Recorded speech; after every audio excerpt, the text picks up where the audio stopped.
Hi, I'm Beverly Banov Brown, and today I'm going to be sharing a couple of what I like to call golden nuggets, gleaned from my 30 plus years as a relationship coach and intuitive, a life and love coach, who has seen many people who have been involved in narcissistic relationships with drama queens and drama kings and crazy makers. Sometimes we have on rose-colored glasses when we first meet people. Yet they always, almost invariably, within the first few minutes, give us messages if we'll just take the rose-colored glasses off and keep them off, which is not so easy to do, I know, and yet it's important.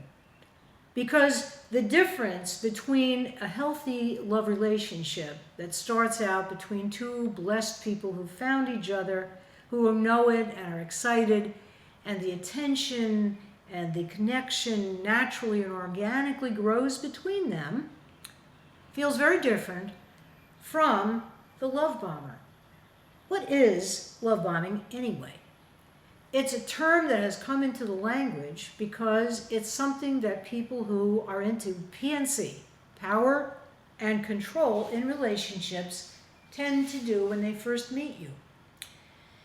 It may start out just feeling like a wonderfully complimentary sort of interest that is often expressed in words, very complimentary, beautiful words about everything from what you're saying and what you're wearing and how interesting you are and how beautiful you are, how charming you are, to an overabundance of phone calls and texts and emails and whatever other way the love bomber can reach you.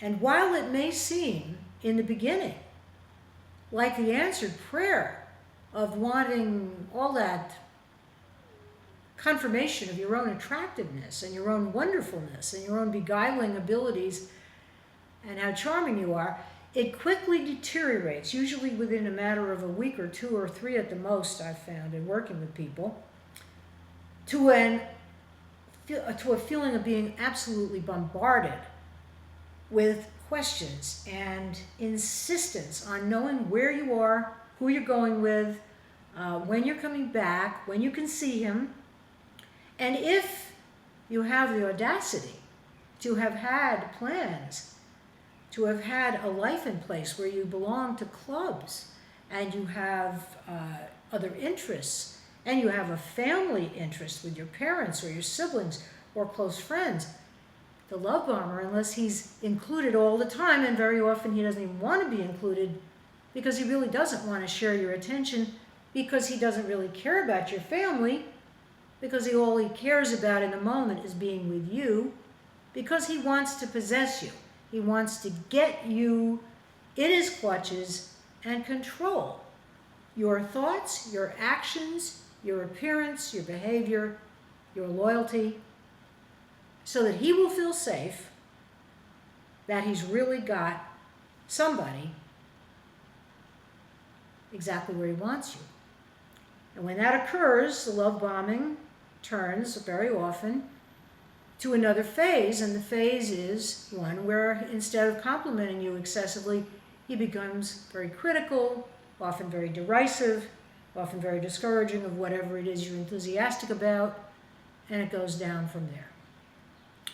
So in answer to a number of viewers' questions about how do you know the difference between a love bomber and a real happy, healthy lover who you'd like to have an ongoing, enduring, beautiful love connection with, I would say to you that you have to be sure that you're not looking through the rose-colored glasses of the past, not ignoring red flags, listening to the questions that he's asking you.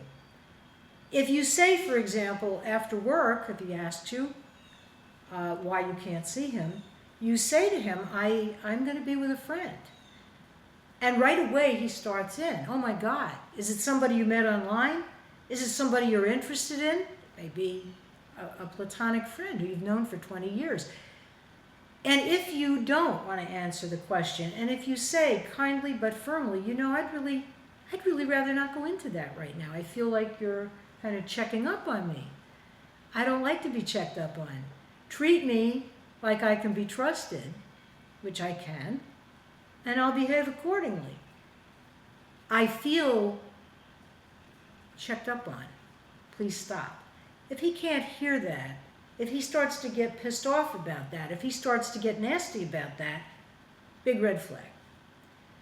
If you say to him, I will be able to see you on Saturday if you'd like, and I look forward to that, and he starts in about what time on Saturday, and he wants more time on Saturday, not just Saturday night, and you start winding up feeling like you're being oppressed, like you're being bombarded with attention from somebody who's not respecting your boundaries. That very well could be a sign that he's a love bomber, or she, as the case may be. This calls on your ability to really go within and discern. How much attention do you healthily want to receive? How much attention do you healthily want to give? That's golden nugget number 1 for today. Golden nugget number 2, check in with your body. The mind will often lie, will often put on the rose-colored glasses. The body will not. The body tells us the truth.